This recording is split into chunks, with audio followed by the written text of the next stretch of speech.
అందరికీ నమస్తే. ఈ మధ్య మొత్తం అప్పుల గురించి బాగా చర్చ నడుస్తుంది. దీనిలో సర్కారు వారి బాధ వేరే ఉంది. దీనిలో రేవంత్ రెడ్డి ప్లాన్ ఏందంటే ఇంకా ఏం చేయొద్దు. చేయొద్దు అంటే కేసీఆర్ అప్పులు చేసిండు కాబట్టి ఇంక మనం ఇంతే. ఇంక ఏం అడగొద్దు మీరు. ఎవరేం మాట్లాడొద్దు అన్నట్టుగా కనిపిస్తుంది. అసలు కేసీఆర్ మొత్తం తెలంగాణ నాశనం చేసిపోయిండు. అసలు కేసీఆరే కనుక తెలంగాణ నాశనం చేస్తే ఇప్పుడు రేవంత్ రెడ్డి పరిపాలించే అవకాశం ఉండేనా? ఇప్పుడు ఇట్లా ఉండేదా తెలంగాణ? సమాకేంద్ర కన్నా ఇంకా వెనుకపోవాలి కదా. సమాకేంద్రం ఉన్నదానికన్నా కేసీఆర్ జరగకూడదు తెలంగాణ అనుకుంటే ఇంకా మనం సమాకేంద్రం ఉన్నదానికన్నా ఇంకా వెనుకకు పోవాలి. అట్లా పోలే కదా వెనుకకు. ఈయన చేసిన అప్పు గురించి తక్కువ చూపించడానికే 8 లక్షల కోట్లు అని చెప్పి తీసుకొస్తున్నట్టు కనిపిస్తుంది. ముందు సబ్స్క్రైబ్ చేయండి, షేర్ కూడా చేయండి. అది మధ్యలో కొన్ని రోజులు మాట్లాడలేదు, కానీ ఇప్పుడు మాట్లాడుతున్నాడు. కరెక్ట్ గవర్నమెంట్ 2.5 years అయిపోయింది. ఇక జనాలందరూ కూడా వెయిటింగ్. గవర్నమెంట్ ఇంకా ఇది చేస్తారా, వీళ్ళు ఏమన్నా చేసే అవకాశం ఉందా, నమ్మాలనా నమ్మకూడదా, అసలు నమ్మే అవకాశం కనిపిస్తుందా, ఇలా నమ్మాలా నమ్మకూడదా, జనాలు చాలా కన్ఫ్యూజన్తో ఉన్నారు. వీళ్ళు చేస్తారేమో అని కొంత ఆశ కూడా ఉండే. కానీ నిన్న ఆయన మాట్లాడిన మాటలు బట్టి చూసిన తర్వాత రేవంత్ రెడ్డి కానీ బట్టి విక్రమార్క వీళ్ళందరూ మాటలు విన్న తర్వాత ఇక వీళ్ళేం చెయ్యరు అనేది ఒకటి కంక్లూజన్ వస్తుంది. ఎందుకంటే ఈయన ఎందుకు మాట్లాడుతున్నాడు, ఈయన కేసీఆర్ మీద ఎందుకు వస్తున్నాడు అంటే అది ఒక సర్వరోగ నివారణలాగా. ఇక కేసీఆర్ పేరు చెప్పి తప్పించుకుందామని చూస్తున్నాడు. బహుశా గవర్నమెంట్ కేసీఆర్ పేరు చెప్పి తప్పించుకోవాలి. నిజంగానే కేసీఆర్ కనుక 8 లక్షల కోట్లు అప్పు చేస్తే పార్లమెంట్లో లెక్కలు చెప్పేవాళ్ళు కదా. పార్లమెంట్లో వాళ్ళు ఇచ్చింది 3,87,000 కోట్లు సంథింగ్ ఏదో ఇచ్చారు. పార్లమెంట్లో ఎవరైతే ఇచ్చారు? Raghunandan Rao, BJP MP Raghunandan Rao 2014 June 2 నుంచి 2023 వీళ్ళ గవర్నమెంట్ దిగిపోయే వరకు తెలంగాణ రాష్ట్రం ఎంత అప్పు చేసింది అని రఘునందన్ రావు క్వశ్చన్ చేస్తే పార్లమెంట్లో ఇచ్చిన ఆన్సర్, అది అఫీషియల్ ఆన్సర్. అదేదో ప్రెస్ మీట్లు పెట్టి రాజకీయాల కోసం మాట్లాడింది కాదు. ఇప్పుడు పార్లమెంట్లో చెప్పింది తప్పు అంటారు వీళ్ళు. హరీష్ రావు కూడా సభలో మాట్లాడండి, ఇక్కడ అసెంబ్లీలో సేమ్ అప్పుల మీద చర్చ జరిగినప్పుడు ఇదే చెప్పిండు. పార్లమెంట్లో చెప్పిన లెక్కనే చెప్పిండు. ఒకవేళ హరీష్ రావు చెప్పింది అబద్ధమైతే ఆయన మీద చర్యలు తీసుకోవచ్చు కదా. అసెంబ్లీలో మాట్లాడింది సభను తప్పుతో పట్టిస్తున్నాడు అని అప్పుడే చర్యలు తీసుకునేవాళ్ళు, ఇప్పుడు కాదు. ఆ రోజే చర్యలు తీసుకునేవాళ్ళు కదా. గవర్నమెంట్ వాళ్ళదే, అంతా వాళ్ళదే కదా వ్యవస్థ అంతా కూడా. కానీ చర్యలు తీసుకోవాలి. దాని అర్థమైంది. మరి ఇప్పుడు ఎందుకు మాట్లాడుతున్నారంటే తప్పించుకోనికి మాట్లాడుతున్నారు. ఇప్పుడు 4 లక్షల ఎంత ఆయన చెప్పిన లెక్క. రేవంత్ రెడ్డి అసెంబ్లీ రోజు అప్పటికే 3,47,000 కోట్లు అన్నాడు. ఇప్పుడు 4,35,000 కోట్లు సంథింగ్ ఎందుకు అయ్యింది. ఈ 4,35,000 కోట్లు చిన్నగా చూపించడానికి కేసీఆర్ 8 లక్షల కోట్లు. పెద్ద గీత చిన్న గీత సూత్రం తెలుసుగా మనకు. ఒక గీత తుడవకుండా చిన్న గీయాలంటే పక్కన ఒక పెద్ద గీత గీయాలి, ఆటోమేటిక్గా చిన్నగా అయిపోతుంది అది. ఇక్కడ కూడా ఈ 2.5 yearsలో ఏమీ చేయకుండా దాన్ని 4,35,000 కోట్లు అప్పు చేసి దాన్ని తక్కువ చేసి చూపించడానికే కేసీఆర్ 8 లక్షల కోట్లు అప్పు చేసిండు. అసలు వీళ్ళు అసెంబ్లీలో పెట్టిన వైట్ పేపరే 6,71,000 కోట్లు. ఇది చూడండి, నేను 6,71,000 కోట్లు కేసీఆర్ గవర్నమెంట్ పోయిన తర్వాత వీళ్ళ గవర్నమెంట్ వచ్చిన తర్వాత రాష్ట్రం ఇంత అప్పు ఉందని అసెంబ్లీలో పెట్టిన పేపర్. మళ్ళీ వీళ్ళ గవర్నమెంట్లో కూడా కేసీఆర్ అప్పు చేసిండా? 8 లక్షల కోట్లు ఎట్లయింది? వాళ్ళు చెప్పిన లెక్కనే. పోనీ మహిళలకు 2,500 రూపాయలు ఇచ్చిండా? తులం బంగారం ఇచ్చిండా? పోనీ ఫీజు రియంబర్స్మెంట్ ఇచ్చిండా? పోనీ పిల్లలు చదువుకోనికే ఫీజు రియంబర్స్మెంట్ ఏమైనా ఇచ్చిండా? ఏం రాలే కదా. కొత్తగా పెన్షన్లు ఇచ్చిండా అవతాతలకి? ఏమన్నా అవి కూడా ఇవ్వలేదు. పోనీ ఏమన్నా ఏదో ఒక దళిత బంధో లేకపోతే బీసీ బంధు పేరుతో ఏమన్నా డబ్బులు ఇచ్చిండా? ఎవరన్నా ఉపాధి పెట్టుకోండి మీరు సంపాదించుకోరని ఏమీ ఇవ్వలే కదా. అది ఈయన ప్రాబ్లం అంతా కూడా. ఇక ఇప్పుడు అదంతా ఆయన గవర్నమెంట్ వచ్చిన కొత్తలోనే మొత్తం లంకె బిందెల స్టోరీ చెప్పింది. గుర్తుందా? నేను లంకె బిందెలు వచ్చినాయని చూస్తే ఇక్కడ లంకె బిందెలు కాదు ఉత్త బిందెలు కూడా లేవని. అదే ఆయన లెక్క.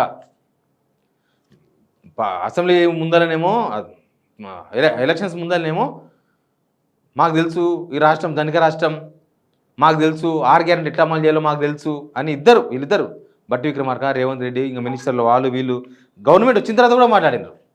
ఇప్పుడేమో ఇట్లా మాట్లాడుతున్నారు. లంక బిందెలు ఉన్నాయా? అప్పుడు కేసీఆర్ ఏం అప్పు చేసిండో ఏం అమ్మిండో కానీ అందరికి అన్ని ఇచ్చిండు. జనం మాట్లాడుకుంటారు మాట ఇది. ఆయన ఎంత అప్పు చేసిండో కానీ మాకైతే అన్ని వచ్చినాయి అంటారు జనం. ఈడ మీరు అప్పు చేస్తున్నారు, జనాలకి ఏమి ఇస్తలేరు. భూములు అమ్ముతున్నారు, జనాలకి ఏమి ఇస్తలేరు. ఉన్నదో లేదో తెచ్చి ఇచ్చిండు కేసీఆర్. ఈయన మాత్రం ఏం చేస్తలేనే కదా మాట్లాడేది అందరూ. రేవంత్ రెడ్డి ఏంటంటే తన తప్పు కనబడకుండా ఆ తప్పును కేసీఆర్ మీద తోసేసి చేస్తున్నారు. కానీ ప్రస్తుతం సిచ్యువేషన్ ఏంది? రోజువారీగా గవర్నమెంట్ నడవాలంటే ఆర్బీఐ బ్యాంక్ నుంచి అప్పు తీసుకురావాలి. ప్రభుత్వ ఉద్యోగులకు జీతాలు ఇవ్వాలంటే అప్పు తీసుకురావాలి. ఇప్పుడు రైతు బంధు వస్తుందా, రైతు భరోసా, అది కూడా అప్పే తీసుకొచ్చి ఇచ్చారు. అది కూడా అప్పే. ఇంకా ఇట్లాంటివన్నీ రోజు అప్పే. అప్పు లేనిది కథ నడవదు. అప్పు లేకపోతే సెక్రటరీలో లైట్ వెలగదు. అట్లాంటి సిచ్యువేషన్. ఒడ్డు కూడా కొట్టలేడు కదా ఈయన. ప్రతిపక్షం ఉన్నప్పుడు గవర్నమెంట్ దగ్గర 10,000 కోట్లు లేవా?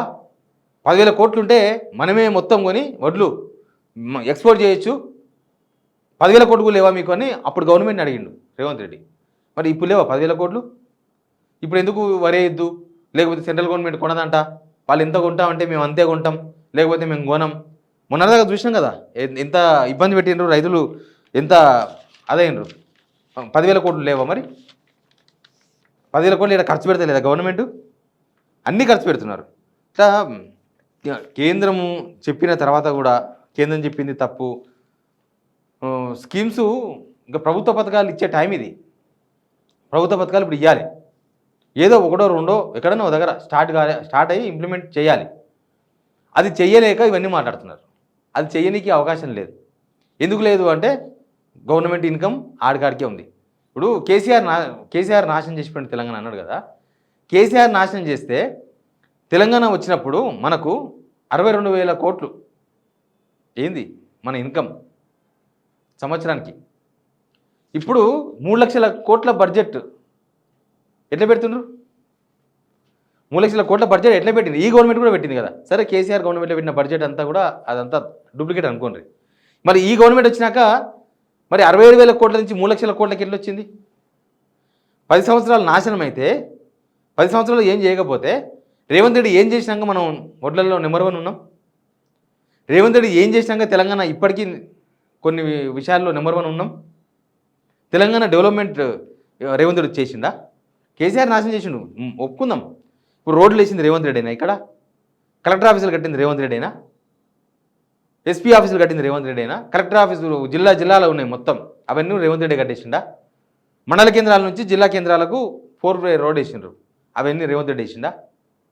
నాశనం అంటే ఎక్కడ, ఎట్లా నాశనం చేసిండు? ఒకవేళ కేసీఆరే కనుక మొత్తం అప్పుల కుప్ప చేసి పోయినంటే ఇప్పుడు మీకు ఎట్లా అప్పు దొరికింది? ఈ ప్రభుత్వానికి నెలకు 10,000 కోట్లో 11,000 కోట్లో ఎంతో అంత ఇన్కమ్ వస్తుంది కదా. ఆ ఇన్కమ్ ఎక్కడి నుంచి వస్తుంది? పాత గవర్నమెంట్ వేసిన బేసే కదా, పాత గవర్నమెంట్ సృష్టించిన ఆస్తులే కదా, అక్కడి నుంచే వస్తుంది కదా. లేకపోతే ఈ ప్రభుత్వానికి డబ్బులు ఎక్కడివి? ఈ గవర్నమెంట్ వచ్చినాక 2023 డిసెంబర్ తర్వాత ఏమైనా కొత్తగా ఆదాయ వనరు ఏర్పడ్డదా? మరి ఎక్కడి నుంచి వస్తున్నాయి గవర్నమెంట్కి డబ్బులు? 90% ఆదాయ వ్యవస్థ మొత్తం కూడా గత ప్రభుత్వం నుంచి వచ్చింది. 90 కాదు, నాకు తెలిసి 100% ఇంకా తగ్గిపోయింది ఈ గవర్నమెంట్ వచ్చినాక. మరి అదంతా ఎక్కడి నుంచి వస్తుంది? అది కూడా అక్కడి నుంచే వస్తుంది కదా, పాత గవర్నమెంట్కి వెళ్ళి వచ్చింది కదా. ఆస్తులు పాత గవర్నమెంట్కి వెళ్ళి వచ్చినాయి. ఇప్పుడు ఆమ్దాని పాత గవర్నమెంట్ నుంచే వాళ్ళు చేసిన పనులతోనే వస్తుంది ఈ గవర్నమెంట్కి. మరి కేసీఆర్ నాశనం చేసిపోయిందని ఎట్లా మాట్లాడుతుండ్రు? వాళ్ళు నాశనం చేసిపోయి ఉంటే మీరు ఇప్పుడు అసలు పాలించే వాళ్ళ? మీరు కనీసం 10,000 కోట్ల రూపాయలు వచ్చేది గవర్నమెంట్కు? వచ్చేది కాదు కదా, ఎక్కడో ఆగిపోయేది. అసలు రేవంత్ రెడ్డి ఇప్పటికే వదిలేసిపోతున్నాయి అదే కనుక ఉంటే. పాత గవర్నమెంట్ కట్టింది నెలకు 2,000 కోట్ల ఇంట్రెస్ట్ అసలు కలిపి కడుతున్నారు. అవి ఎక్కడి నుంచి కడుతున్నారు? మీ ఇంట్లోకి వెళ్ళి కడుతున్నారు. ఎవరింట్లోకి వెళ్ళినా కడుతున్నారా? ఆదాయ వనరు సృష్టించింది పాత గవర్నమెంట్ కాబట్టి దానిలోకి వెళ్ళి తీసి కడుతున్నారు, అంతే కదా. మరి ఈయన నాకు తెలిసి దిగిపోయే వరకు కూడా లాస్ట్ ఈయన ఎప్పుడో దిగిపోతారు కదా, దిగిపోయే టైంకి కూడా కేసీఆర్ అప్పులు చేసిండు కాబట్టి నేనేం చేయలేకపోయినా అని అంటాడేమో బహుశా.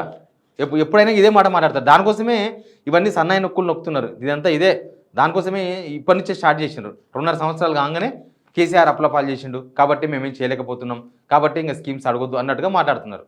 కానీ ఈ గవర్నమెంట్ ఈ స్టేజ్లోనే ఉంది. వీళ్ళు ఏం చేయలే కదా 2.5 సంవత్సరాల్లో. వీళ్ళు చేసింది జీరో అంటే జీరో, ఏమీ చేయలేదు. వీళ్ళు ఒక ఆదాయం ఉన్నారు, గవర్నమెంట్కి ఆదాయం వచ్చేది ఏమి సృష్టించలే కదా. ఏమన్నా కొత్తగా ఆస్తి ఏమన్నా తెలంగాణకు ఆస్తి సృష్టించిండ్రా? పోయిన గవర్నమెంట్ అన్నా కనీసం ఒక ఆస్తులను సంపాదించారు. అక్కడ మొత్తం బిల్డింగ్లు కట్టేసి. తెలంగాణకు ఆస్తే కదా అవన్నీ కూడా, తెలంగాణ ప్రజలకే కదా ఆస్తి. ప్రగతి భవన్ అవన్నీ కూడా ఆయన సొంతమా? కేసీఆర్కి సొంతం కాదు. కానీ వాటి మీద నిలబడే రేవంత్ రెడ్డి వాటి మీద నిలబడాడు. గత ప్రభుత్వం ఇచ్చిన ఆదాయ వనరుల మీదే అప్పులు తీరుస్తున్నాడు. గత ప్రభుత్వం ఇచ్చిన ఆదాయ వనరులతోనే ప్రభుత్వానికి ఇంతో అంతో ఇన్కమ్ వస్తుంది, దాంతోనే అదో ఇదో చేసి మళ్ళీ అప్పులు తీసుకొస్తున్నాడు. కానీ ఈయన ఏమి చేయలేకపోతున్నాడు. నేను చాలాసార్లు చెప్తా, ₹1,00,000 అన్నాడు 10 లక్షలు చేసే ఇకమత్ కొంతకు ఉంటుంది. 10 లక్షల రూపాయలు ఇస్తే దాన్ని ₹1,00,000 చేస్తాడు అయిపోగొట్టి. రేవంత్ రెడ్డి రెండిట్లో ఏ తారీఖో మీకు అర్థమై ఉంటుంది. అది అనుభవం లేకపోవడమా, రాజకీయాలకే లిమిట్ కావడమా ఏమో తెలియదు. కానీ ఆయన దిగిపోయే టైం కూడా నేను కేసీఆర్ వేసిన అప్పుల వల్ల నేనేం చేయలేకపోయినా అని నిలబడతాడేమో జనాల ముందు. Please subscribe.